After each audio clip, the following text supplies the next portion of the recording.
అండి మెంతి మజ్జిగ నేర్చుకుందాము. దానికి కావాల్సినవి పెరుగు, వాము, పసుపు, ఆవాలు, జీలకర్ర, ఎండుమిర్చి, పచ్చిమిర్చి, తగినంత సాల్ట్, కరివేపాకు. ఇప్పుడు పెరుగు ఇలా 2 చెంచాలు పెద్ద చెంచాలు తీసుకోండి.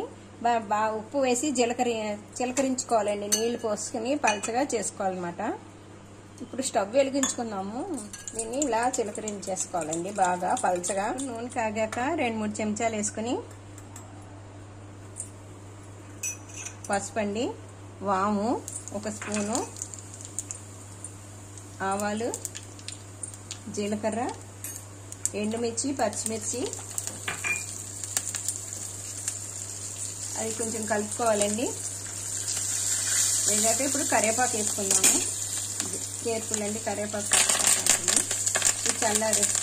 చల్లారేక మజ్జిగలో కలుపుకోవాలండి.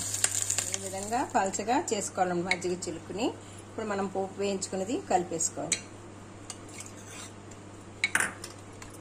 వేడిగా వేస్తే విరిగిపోతుంది, అందుకని చల్లారేక వేయమన్నాను. మనం పోపు వేసుకున్నప్పుడే మెంతులు వేసుకోవచ్చు. మెంతులు అంటే వేరేసి పడేస్తారు, అందుకని నేను డ్రైగా వేయించుకున్న మెంతి పొడి 1/2 స్పూన్ వేయండి. ఈ మెంతి మజ్జిగ అంటే ఇదే ఫ్లేవర్ కదా. మెంతులనే ఇష్టం వేసుకోవచ్చు. పైనుంచి కొత్తిమీర వేసుకోండి. ఇది చాలా సమ్మర్లో చాలా ఉపయోగపడుతుందండి, మంచిదండి. పిల్లలు కూడా లైక్ చేస్తారు, పెద్దవాళ్ళు కూడా తినొచ్చు. సమ్మర్లో యూజ్ బాగాను. లైక్ చేయండి, షేర్ చేయండి, కామెంట్ సెక్షన్లో తెలియచేయండి ఎలా ఉందో. ఓకేనండి, థ్యాంక్ యూ.